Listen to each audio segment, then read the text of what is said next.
Hello, everybody. It's Dr. Falcone, and it is 2 o'clock. I am sitting in my office. I hope everyone had a wonderful Memorial Day weekend here in the States. I hope everybody remembered those that gave the ultimate sacrifice of what we enjoyed today as our freedoms, and I hope everyone took a time to reflect on that. So we'll get started in just about a minute or two. I was thinking about doing this from outside since it's a beautiful day, but if you're in the Washington, D.C. area or up and down the East Coast, you're hearing the song of the cicadas right now, so which is quite deafening for a lot of reasons. So I'll spare you that. But hey, once every 17 years isn't too bad. So we'll get started in just a moment. We are going to be talking a little bit about fasting, specifically intermittent fasting, because it's something that has gotten a lot of attention over the last several years for a very good reason. So we'll be talking about that, giving you some of the background behind that, some of the science behind that, and kind of ways to think about that as you kind of look to increase your health and longevity. And certainly here at Dignity Integrative, we're here to help you live a long and healthy life. And I think intermittent fasting is actually an important part of that, especially as we age. And we'll be talking about that. So I look forward to that conversation and look forward to folks joining us or looking at this recording and after it's posted. So I'll wave back. Hey, Sonia, how you doing? Thanks for joining us. So we'll get started in just a minute and talk a little bit about fasting and specifically intermittent fasting. Memorial Day weekend was a wonderful time for most of us to remember, although the weather may not have cooperated, at least around the D.C. area. It was quite cold. It was in the 50s. Last gasp of early spring, I guess, as we move into the official start of summer. So again, as I said, thank everyone for joining. Look forward to having a conversation about intermittent fasting, and hope you had a wonderful Memorial Day weekend and remembered those who gave the ultimate sacrifice so that we can live the freedoms we do today. So thank you, and thanks to their families. All righty. All right. So let's talk a little bit about fasting. So intermittent fasting is this, and fasting in general, is this a new concept? So the answer to that is no. Fasting has been around for several thousand years.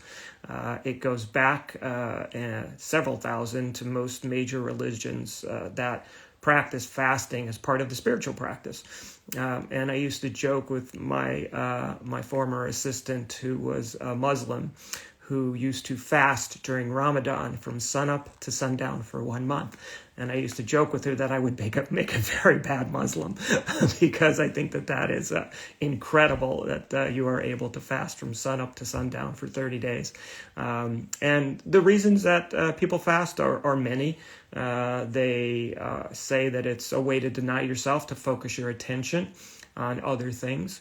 It's also a way to give clarity of thought and mind, and I think that there's some pretty good evidence that those people that do go through prolonged fast actually do see some clarity emerge as part of their overall fasting ritual. But let's talk specifically about intermittent fasting.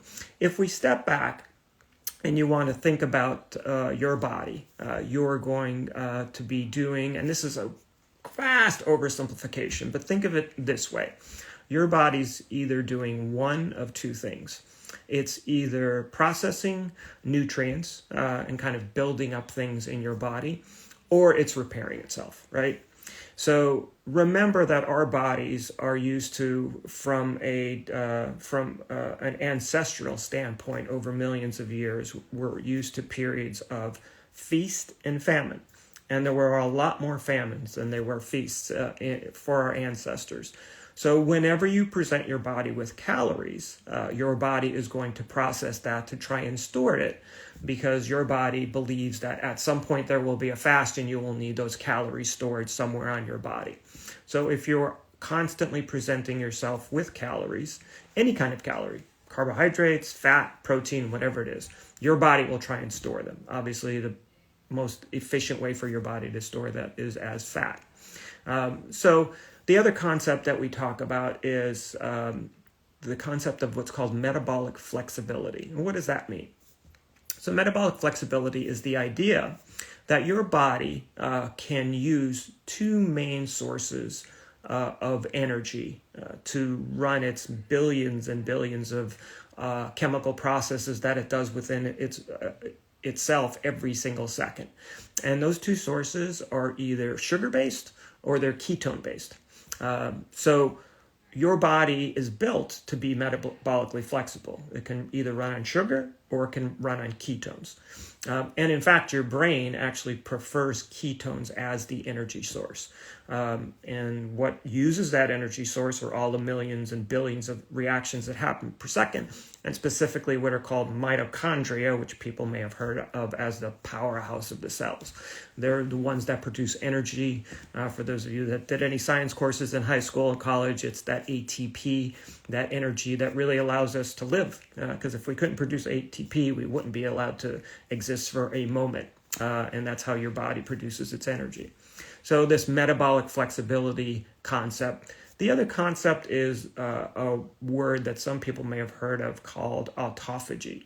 And it is basically, imagine a device in your house. Let's say your refrigerator.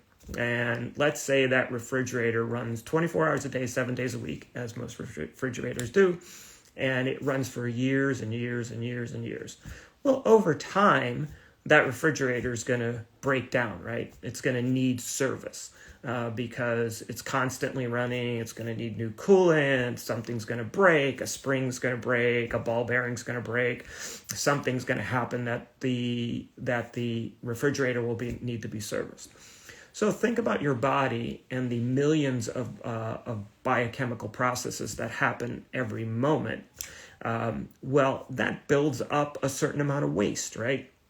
It's just the natural part of your body kind of going over and over again and doing all the things your body does. So how does your body get rid of that waste? Well, it's got to do it at a time of rest, right? When you're not, remember, processing all of those nutrients because your body's worried about a fast.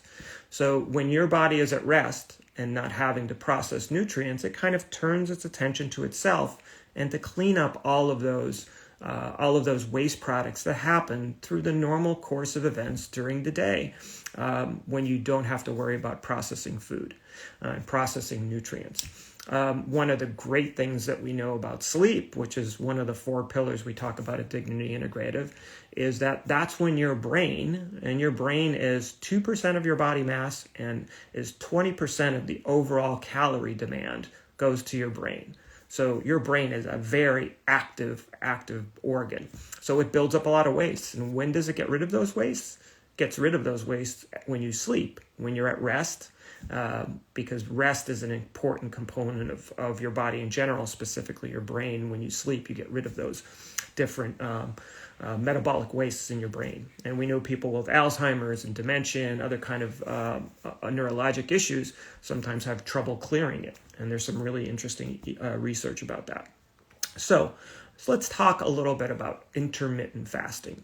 So when people talk about fasting, they talk about a couple different types of fasting. And what's been studied, and there's many, many different ways to do it, is what's called 5-2 fasting or every other day fasting.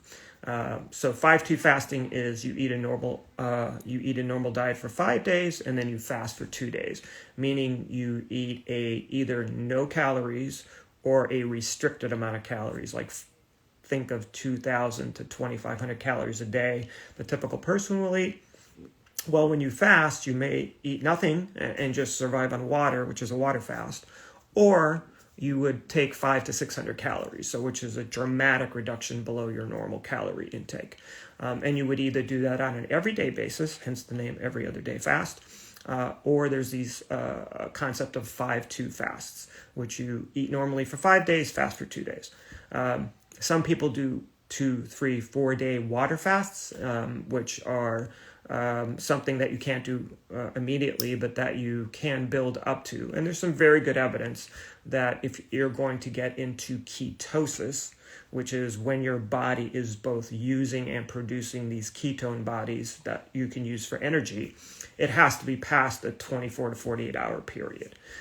You can have these short bumps in ketones, but if you're going to have sustained ketosis in people on ketogenic diets, where they have very restricted carbohydrates, are in that state for most of the time. So that takes at least 24 to 48 hours. Well, what I talk about with my patients and what I actually practice myself is something called intermittent fasting. So what's intermittent fasting? So intermittent fasting gives your body a break from the things that we talked about, that nutrient processing, for periods of time throughout every day. Now, the easiest way to do it, that I tell my patients, is a model called 12-3. And what does that mean? So for people that have their normal dinner between 6 and 7 o'clock at night, some people earlier, some people later, the 12 refers to the last time that you take any nutrients in to the first time you take it in after you wake up in the morning. And the term for your first meal of the day is called breakfast, right? You're breaking the fast. So what you should have is a 12-hour period of time between dinner and when you first put any nutrients in your mouth. That doesn't mean that you can't have an herbal tea or water or something before you go to bed, but you shouldn't really have any specific nutrients like a midnight snack. I used to really like my Dove bars before I went to bed. This was years ago, and I weaned myself off those after a period of time because, number one, they're not exactly the healthiest thing to be taken before you go to bed, and it tends to raise your blood sugar level. So that's the other thing that we're trying to do, is to moderate the amount of insulin that's your body is pumping out on a regular basis. And we'll talk about insulin resistance and how it relates to fasting. So what I tell my patients is I'd like them on to move to, and it's not something you could do immediately, especially if you're used to your 3 square meals and 2 snacks and a midnight snack. But the easiest thing to do is to do an overnight fast, 12 hours between dinner and breakfast of nothing nutrition-wise that you put in your body. So then people can kind of extend from there. Like I've talked about this before. Typically what I would do is I would have my meal usually around 6:30 to 7 o'clock at night, somewhere in that range, sometimes a little later, but typically in that range. I wouldn't eat, obviously, until I go to bed. And then when I wake up, usually I don't have anything from a nutrition standpoint, and I would say it's probably 3 or 4 days a week at this point, until 10 or 11 o'clock at night. So if you think about that, from 7 to 7 plus another 3 hours, that's a 15-hour fast, right? Now some people do what's called time restricted eating, which means you're only eating within a short window of time, usually between 12 and 8 o'clock at night. So then you're essentially fasting for 16 hours a day. So again, that gives your body time to take care of all of the waste products that you have in your body, not have to be focused on breaking down food that's in your body. And it also impacts your insulin release. The other thing that I talk about with 12-3, and the 3 refers to from the time that you eat at night to the time that you go to bed, there should be a 3-hour window, which is usually not a problem because if you eat at 7, you're usually going to bed between 10 or 11 o'clock, depending on how old you are. So that gives you that 3-hour window. And the same logic holds. You don't want food in your system. If you're eating at 9 o'clock at night and you're going to bed at 10:30, your body's still breaking down that food over the next 2 to 3 hours. It takes 3 to 4 hours for your body to kind of take care of the normal digestive processes. So you want to give your body some time in that, hence the 12 and 3, which is usually not a problem. So let's talk a little bit about what's called insulin resistance, which is one of the things that fasting definitely affects. The one thing that has led to a tremendous amount of metabolic disease in our country and unfortunately now around the world is this concept called insulin resistance. And that is that when you eat specifically more carbohydrates than fats, your body is producing insulin because your body does not like a high blood sugar. So your pancreas, which is what forms the insulin, pushes out insulin to move those nutrients into the cells, into the muscles, out of the bloodstream, because your body does not like a high blood sugar. For those that do intermittent fasting, we find that you become more insulin sensitive, which means you can regulate that amount of blood sugar in your bloodstream at a lower insulin level, and that's a sign of metabolic health. So we know that that's part of that metabolic flexibility. So the other thing that we talk about with insulin flexibility. Hi, who joined? I can't see. I gotta put my glasses on. Hey, Patricia, how are you doing? Thank you for joining. So when we talk about that insulin, we want to make sure that insulin level is as low as possible, and intermittent fasting definitely helps with that. So some people say, well, I've tried fasting and it doesn't work. And your body definitely needs to get used to doing fasting, especially intermittent fasting. And there's a couple hacks that people talk about. There's a really good book, and actually I just finished it reading a little while ago, and it's called Fast This Way by Dave Asprey, who's written books on a lot of different things.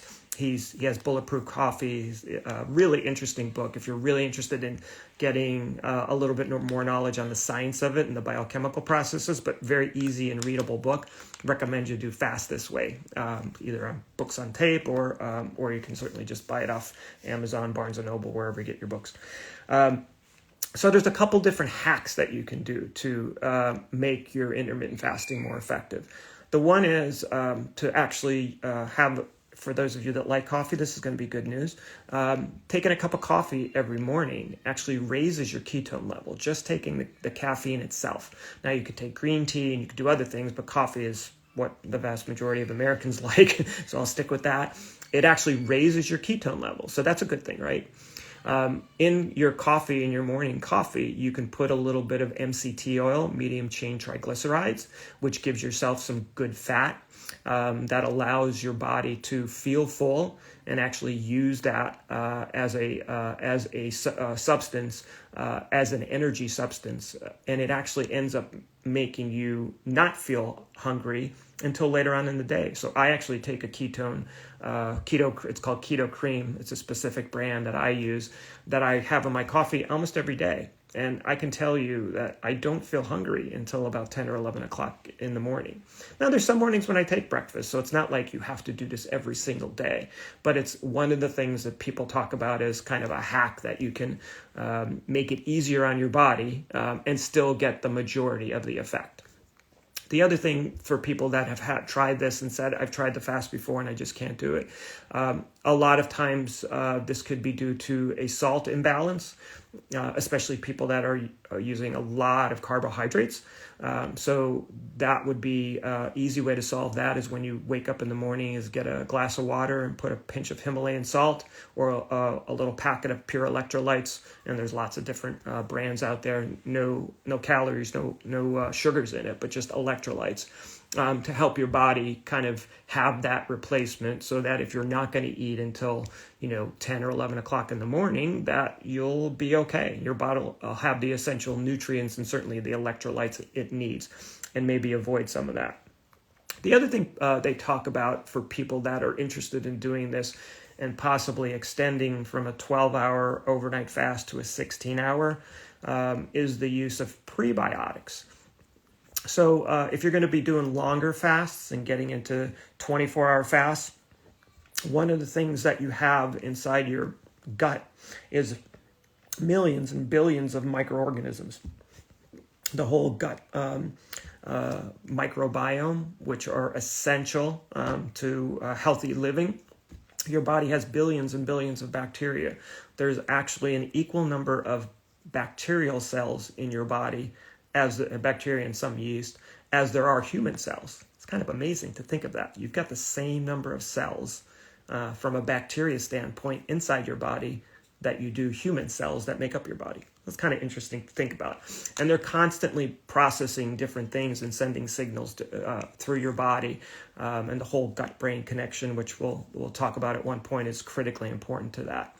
So these bacteria rely on food, right? I mean, part of it is, a lot of the bacteria is in your large intestine, and you basically have all of this bacteria that's normally processing your food. And if it doesn't get a chance to process that food, then it actually doesn't like that. So it starts creating what are called lipopolysaccharides, which are things that get absorbed into your bloodstream, which are quite irritating. They make people feel anxious and agitated. So in order to avoid that, some people have found that taking prebiotics, and there's a lot of them that are out there, acacia gum, anything with oligosaccharides in it. They're not probiotics. Probiotics are the actual bacteria that I take a probiotic every night because it keeps my gut balanced. But prebiotics are actually the food that those bacteria need in your gut. And you can find different preparations from different health food stores, and I'd be happy to post on our website some of the ones that I recommend. So that's another thing that for people that are going to continue doing fasting and doing it for longer periods of times, taking a little bit of coffee or caffeine with some MCT oil in it, and some clarified butter, some ghee. Bulletproof coffee is one version, but there's keto creams and other different ketones that you can add to your coffee to kind of give you good ketones, as well as make your body feel not as hungry. So that's definitely one thing to do. Take a little bit of water with some electrolytes or a little bit of Himalayan salt. If that's all you got, that's fine too. It gives you some good salts. And the third is to give your body some prebiotics so that the bacteria that you have are able to be nourished and won't send out those lipopolysaccharides, those kind of negative kind of substances that kind of make you feel irritated, anxious, and that kind of stuff. So those are some of the kind of hacks that people do. And I think that they're all very effective. I guess what we have to talk about also is like who shouldn't fast. Are there people who really shouldn't do fasting? And in general, certainly intermittent fasting, where you're just doing a 12-hour fast or maybe a 16-hour fast, is probably okay for just about anybody. Obviously, if you have serious medical conditions, serious blood sugar issues, then you want to certainly talk to your doctor about what's the best way to do a fast. If you're a type 1 diabetic, then that's certainly something you definitely need to talk to your doctor about, because that's probably the one category of patients that you want to be very careful, because you can drop your blood sugar because especially if you're still taking insulin, that would cause significant problems, and that could potentially be very harmful or even life-threatening. So that would be one category we want to pay attention to. The other one is women. And in general, as women all know, you have a normal menstrual cycle, and that change in your hormones on a month-to-month basis can sometimes make fasting very, very difficult. Again, if you're going to be doing intermittent fasting, which are short periods of fasting, then one of the recommendations is just to do that every other day, so you're not doing it every day. Because what would affect your cycle and particular points in your cycle is that if you're constantly, consistently doing fasting, then that would be a signal to your body that maybe this is a time of famine, and maybe we don't want to reproduce in this time. So your body will actually start changing its hormone levels.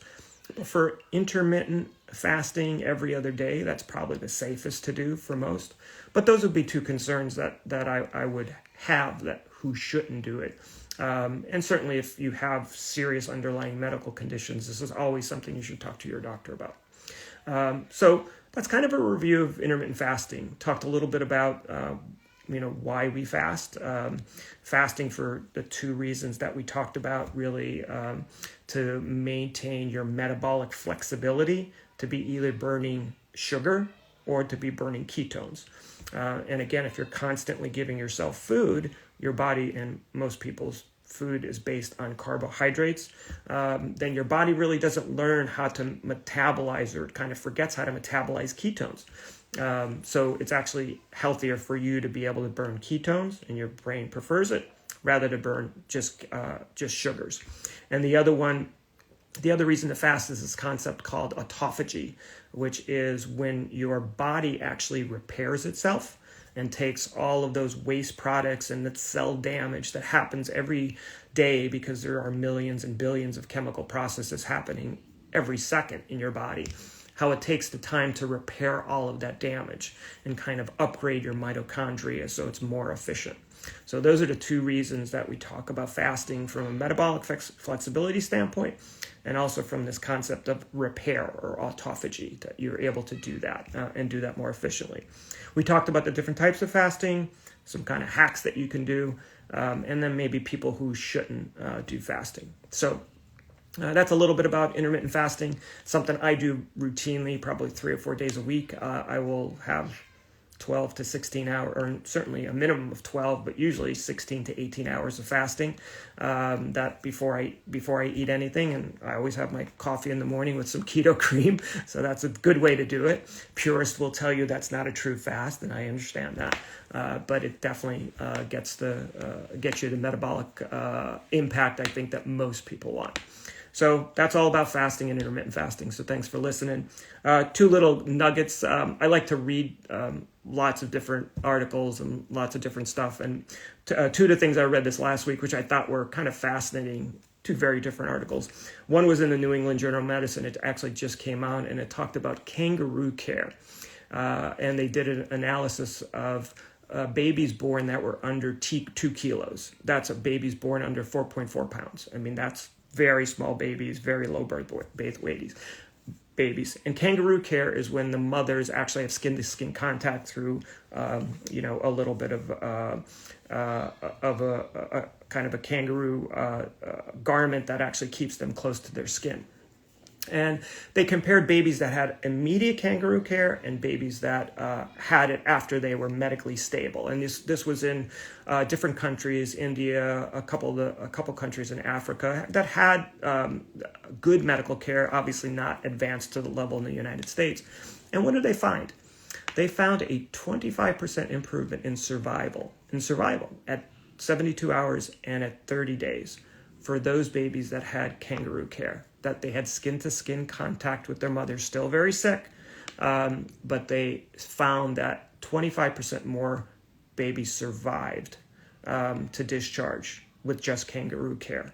I thought that was fascinating. I mean, the whole concept of contact, human contact, and touching other people, and being able to have our energy back and forth. I mean, we all know the importance of that, certainly when you're born, but to see that actually documented in a medical study, that there was a 20 to 25% increase in survival of those infants that had kangaroo care versus those that had it delayed, I just found fascinating.